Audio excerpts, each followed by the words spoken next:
Let's go to 2 Timothy. We're going to learn some great biblical truth and then draw some leadership lessons from 2 Timothy chapter 1, verse 3. Timothy, I thank God for you. The God I serve with a clear conscience, just as my ancestors did, night and day, constantly remember you in my prayers. I long to see you again, for I remember your tears as we parted, and I will be filled with joy when we are together again. I remember your genuine faith, for you share the faith that first filled your grandmother Lois and your mother Eunice. And I know that the same faith continues strong in you. This is why I remind you to fan into flames the spiritual gift God gave you when I laid my hands on you. For God has not given us a spirit of fear and timidity, but of power, love, and self-discipline. So, never be ashamed to tell others about our Lord, and don't be ashamed for me, even though I am in prison. For him. With the strength God gives you, be ready to suffer with me for the sake of the good news. For God saved us and called us to live a holy life. He did this not because we deserve it, but because that was his plan for me before the beginning of time, to show us his grace through Christ Jesus. Now, I read it, and I could continue on, but the reason I read it is because I think it exemplifies today's leadership lesson. And it's, I guess I want to talk, I don't have a title for today, but the points will kind of paint a picture. I think it's about, as a leader, how do you pour in? Like, how do you pour in as a leader, basically? So here's number one. I'll go, number one is this. Impartation over direction. The reason I say that this verse starts with impartation is because he starts with his own faith. He starts with like, man, you move in the same way that I have, faith as well. And your faith comes from generations now. And I know it started it started in your grandmother, and it's in your mother, and it's in you. And so he's kind of like, there's this sense in that whole verse of impartation. He's imparting what the journey means. He's like, hey, fan in the flame. Hey, remember that we are going to suffer for the good news and suffer with me. Right. He kind of drops little hints like, don't be afraid that I'm in jail. That doesn't change anything. Yeah. This thing is about suffering for God. Like he's just, you get a sense of imparting. And so my question is, and the thought is as leaders, we can get very directive. Right. Like your next step, Jack, is, and hey, I need you to go over there and I want you to move this. And by the end of the year, I need you to start a grow group. Awesome. It's direction. And it has its place in leadership. Yeah. But impartation is asking, what are you leaving behind? Wow. Yeah. And I think that is crucial in what we do. We've got to ask ourselves questions if we're in teams. Is the team going to be better than it was when you found it? You don't even have to lead it to ask that question. If you are serving on a team, are you asking yourself, what am I imparting? Like, what has God placed in me that I can take and place in you? Like, what has God done? What has God imparted in you over the journey? Has he imparted faith? Has he imparted for you like this ability to just kind of like see the good in the circumstance? Has he imparted work ethic because you understand what you're building? Whatever it is, impartation is when we take what God has given us and we want to leave it behind. We want to plant seeds versus just giving direction. I think in church, we often think that good leadership is simply, it's just how well you can get people on task. But that's not really good leadership. That might get a task done, but leadership is what is there when you are gone. So impartation is when you can actually impart something so that when you're not there, that most important part of what God has done in you is in them. We pass on this faith. We don't direct people on how to run services. We pass faith onto them. We pass revelation onto them. How are you imparting in people's lives? Well, if you're going to impart, you've got to slow down and give more than direction. You've got to ask about temperature. Yeah. Where are people at? Stopping to actually ask where someone's at and then pouring in is impartation. Impartation is the difference between telling someone to do something and explaining why it's done. Yes. So last night, if you notice, like I was giving some words, but I didn't just give words. I gave words and then I taught what that looks like sometimes for me, or just little tidbits of what it looks like. But impartation goes a little bit further. Yeah. Impartation is your mindset of investment, whereas direction is your mindset of return. Yeah, wow. If all you're going to do is direct someone, you just want them to get something done for you. There's a return for you. But investment is a return both for you and it goes well beyond. I think that if you're return driven, obviously they sound like they go together, but the truth is that you can be so return driven that you actually skimp on investment. And the Bible talks about that, seed time and harvest, don't sow sparingly. So I think a great differentiation to ask yourself when you leave every encounter with the people you lead, the environments you're in, did you leave it in a better place than you found it? If you were to move on into a new team, into a new city, would people go, wow, what you left behind changed the fabric of this church, of this team? Impartation as well is the difference between you slowing down and leaving something that'll perpetually grow within the person versus just telling people what to do. Impartation over direction is, I think, what sets an environment apart. The second thing is call it out.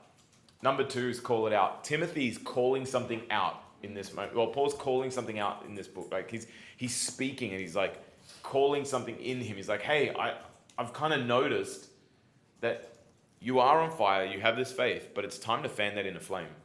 It's time to do something with it. He's calling out a bit more of him. He's prepping him for the journey to come. He's telling him what's to happen. I think we've got to continue to call things out of people. How often, I would kind of look at moments in my life that really are the reason that I'm here is because someone called something out of me that was hidden, sometimes buried through insecurities and brokenness, and someone called it out of me. How often do you not call out a leader like you're not doing it right, but how often do you call it out of a leader? How often do you call leadership out of them? How often do you call preaching out of them? How often do you call connection out of them? How do you call better things out of people? Well, you first got to see it in them. It links to the impartation over direction. Like you're invested, so you actually see the potential in the person and you've got to start calling it out. I think we often, if all you do is give retrospective feedback to what they didn't do well, well, you're not calling anything out of them. Calling something out of someone makes them bigger. Calling something out of someone should result in passion. Calling something out of someone should make them a little bit fearful because they're like, wow, that's bigger than I've ever seen for myself. When you call something out of someone, I think it gives them an understanding that you fully see all of them. How often do you call stuff out of your teams?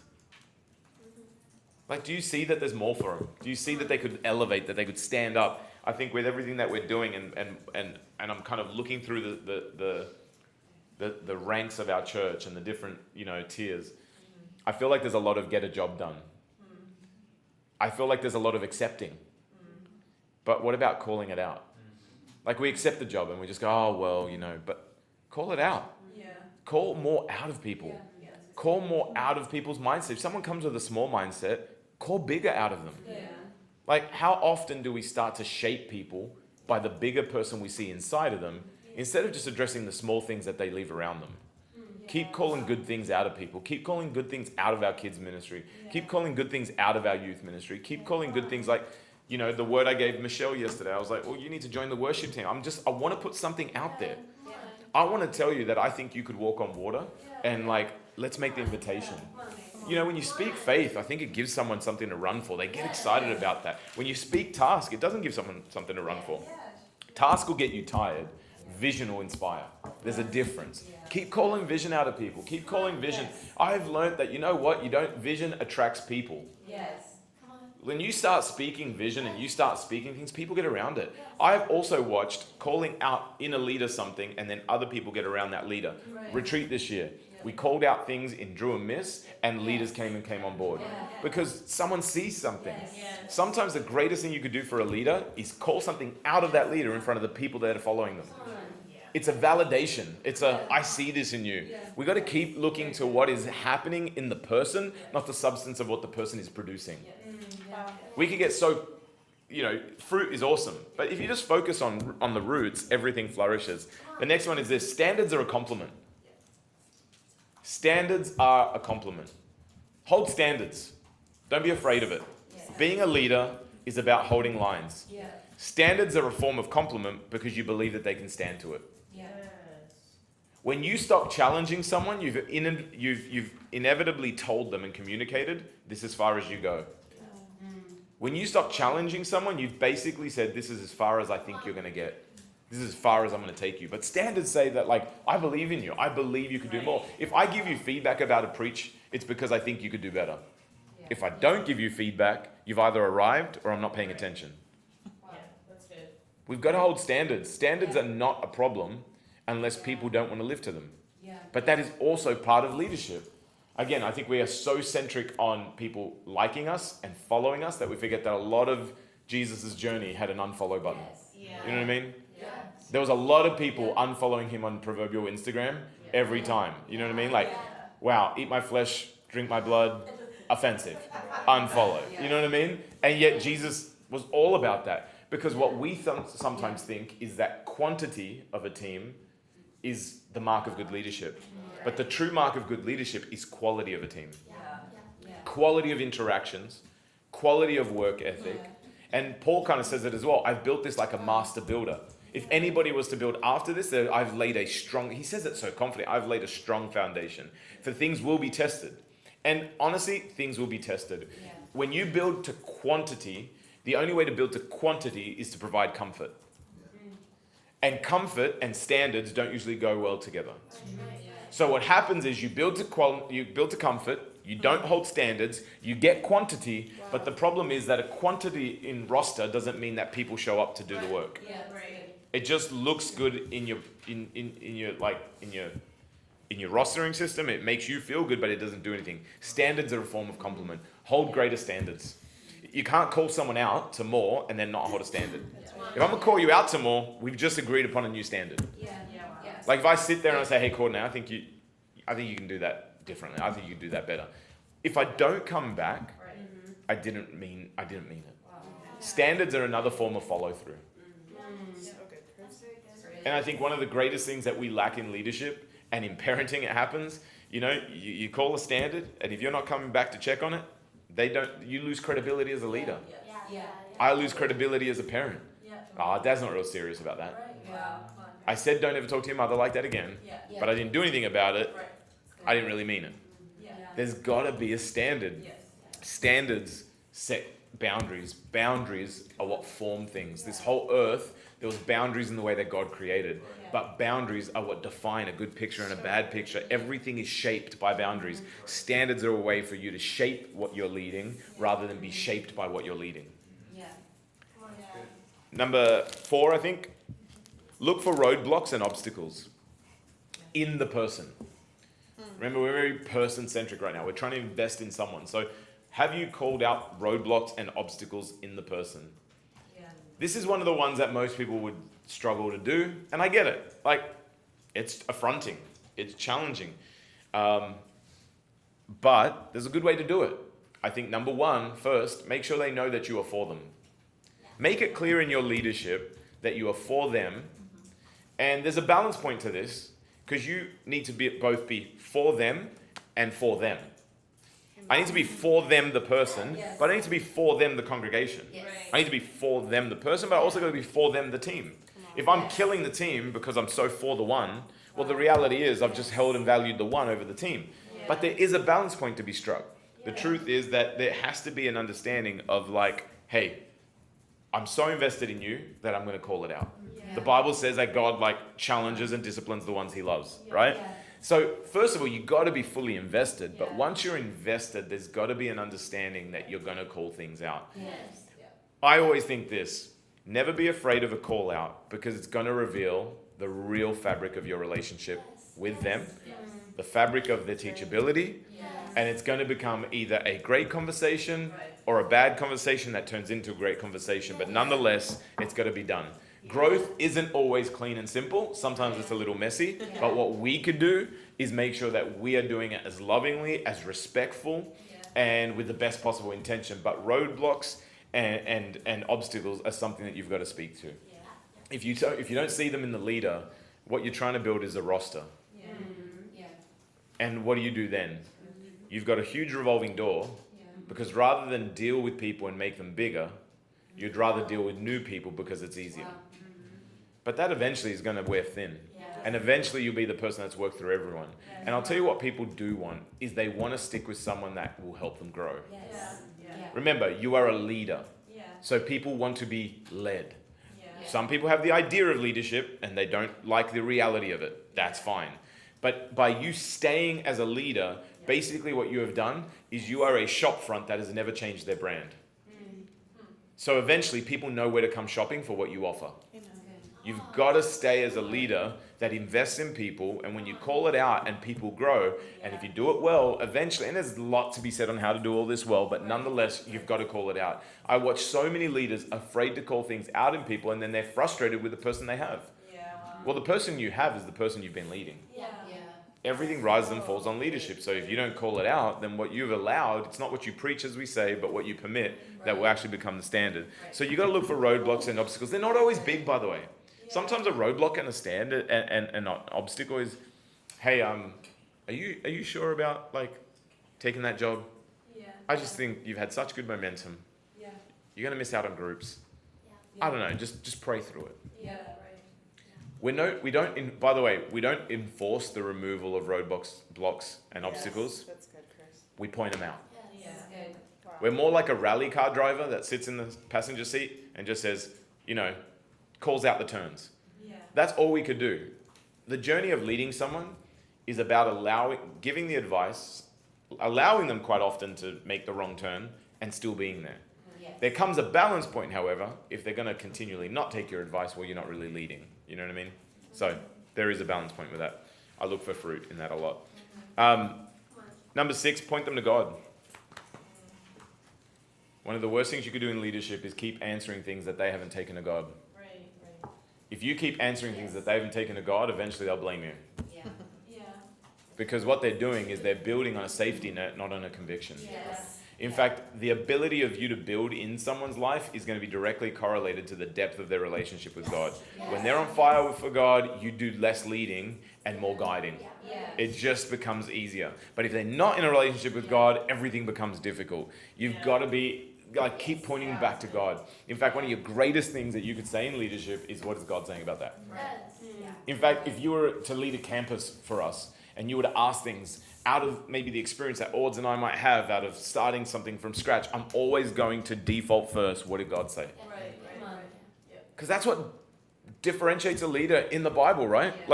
They are the point person between God and moving people, right? So at the end of the day, I want someone that knows how to go to God. I want someone that can pull down an answer from heaven. I want someone that knows how to go to heaven first. There was moments where Jesus was with the people, and then it says that he walked up a mountain or reclined and went over to be with the Father.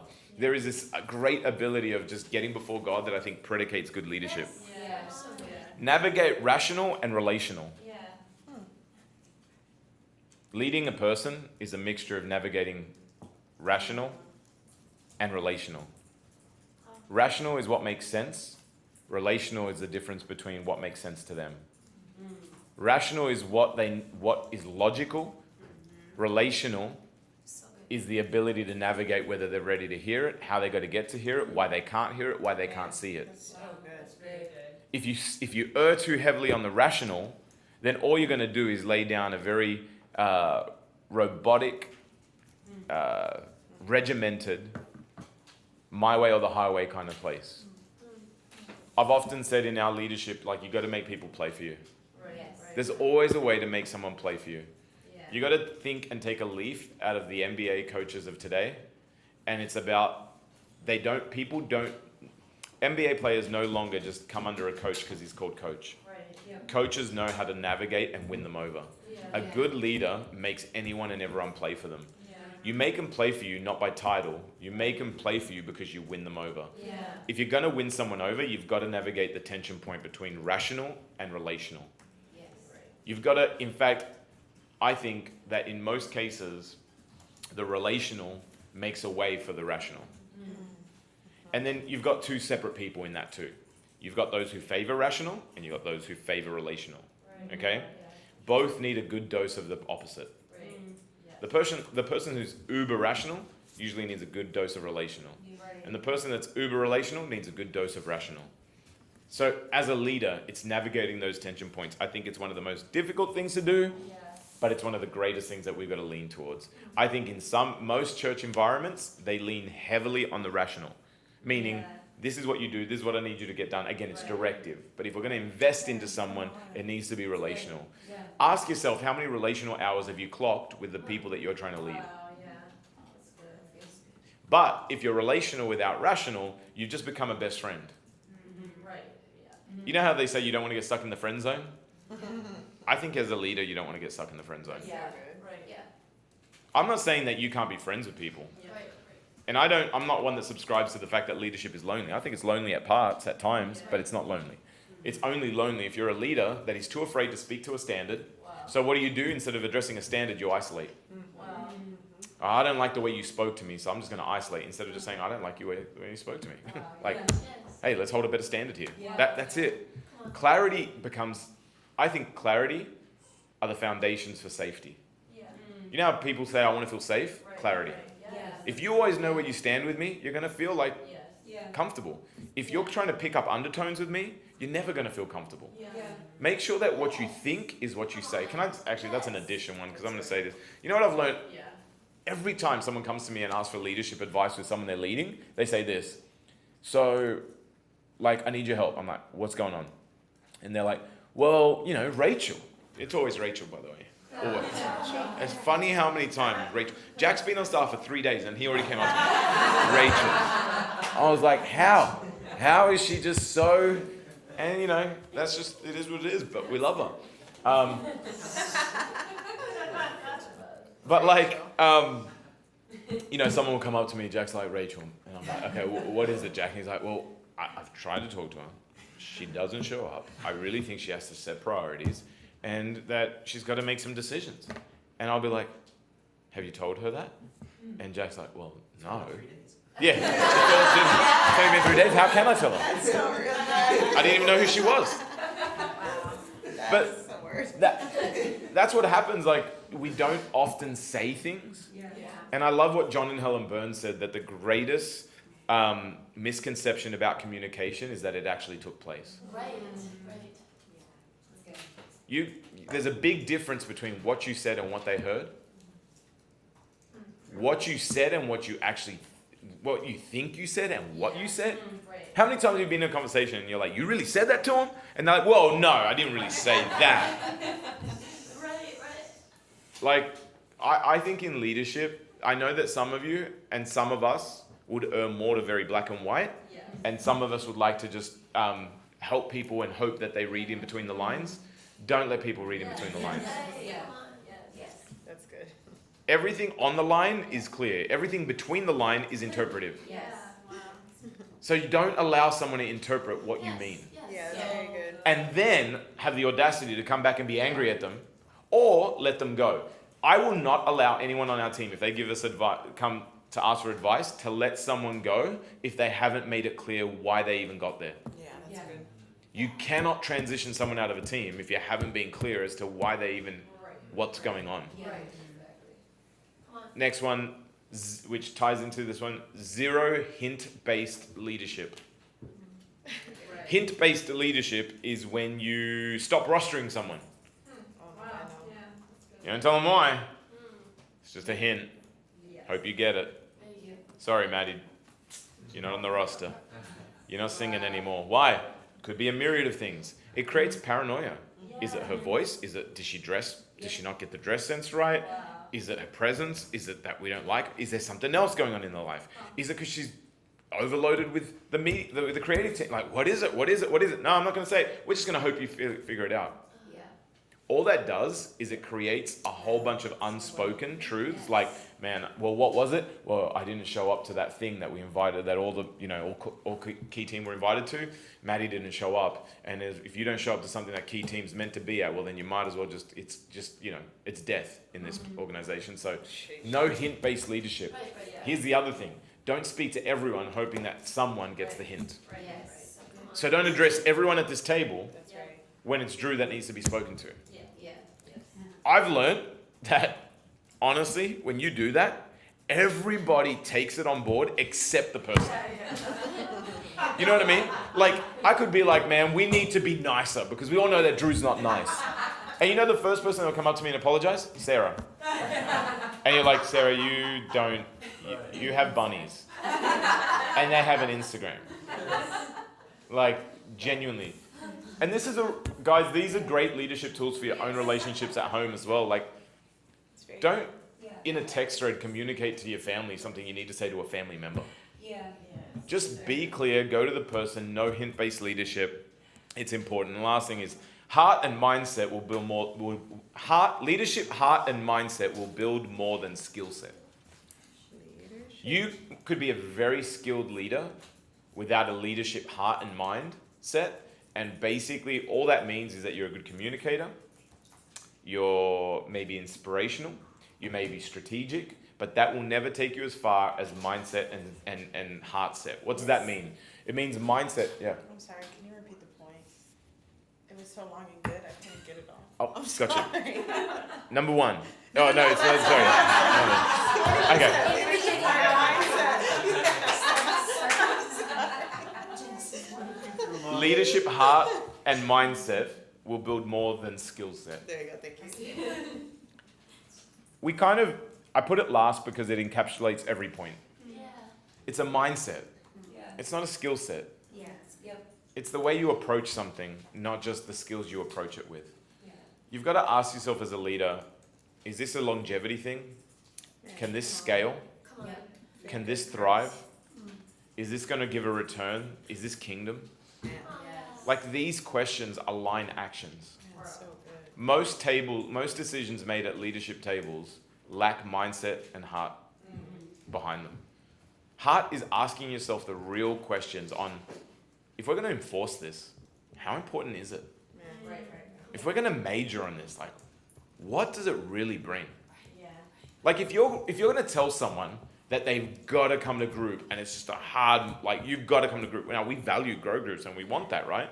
But then all of a sudden, they've got, like, you can't navigate the nuances of this situation. They have a band that they love. They just love them, right? I mean, they're obsessed. They're actually an incredible, they're pretty much 90% faithful. Like, at everything you ask them to do. Yeah. And they call you, they're nice, like, they're good enough and, like, under your leadership enough to come up and say, hey, I never do this.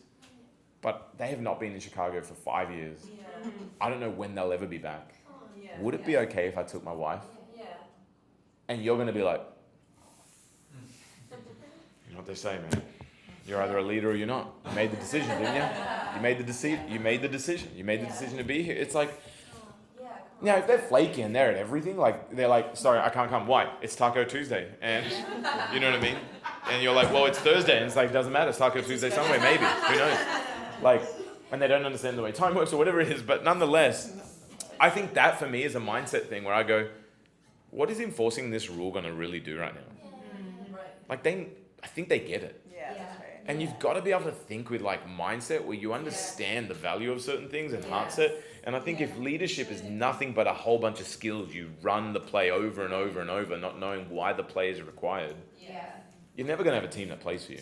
Yes. You'll have a team that leaves you. You'll have people that move on. And last thing I'll say is this. Very good. No matter how good or bad you are as a leader, people will leave you. Yeah. Yeah. Yeah. So don't take leaving as the only sole indicator of you being good or bad. You can make it the most comfortable environment and somebody will leave because it's too comfortable. You can make it the most uncomfortable environment and someone will leave because it's uncomfortable. You can make it in between. Right. And it's like, I don't like in betweenness. I'm out.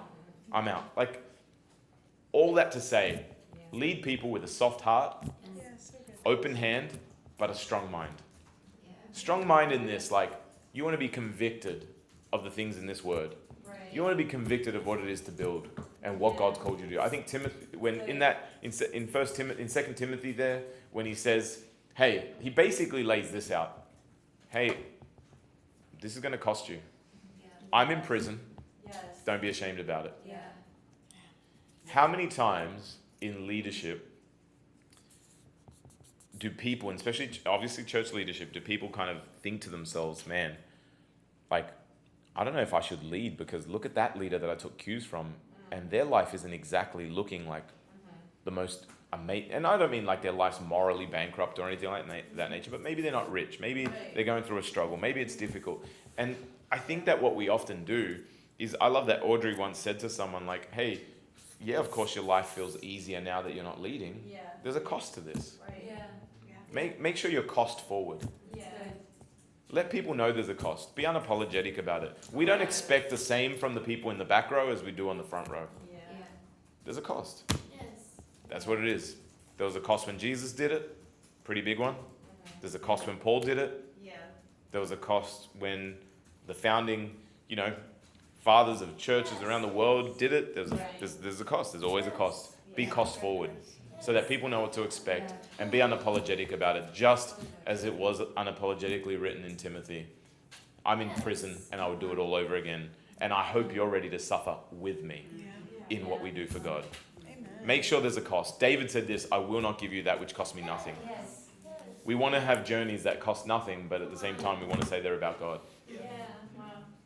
So that's today's stuff here. Come on. Let's keep investing into people. Look for people to pour into.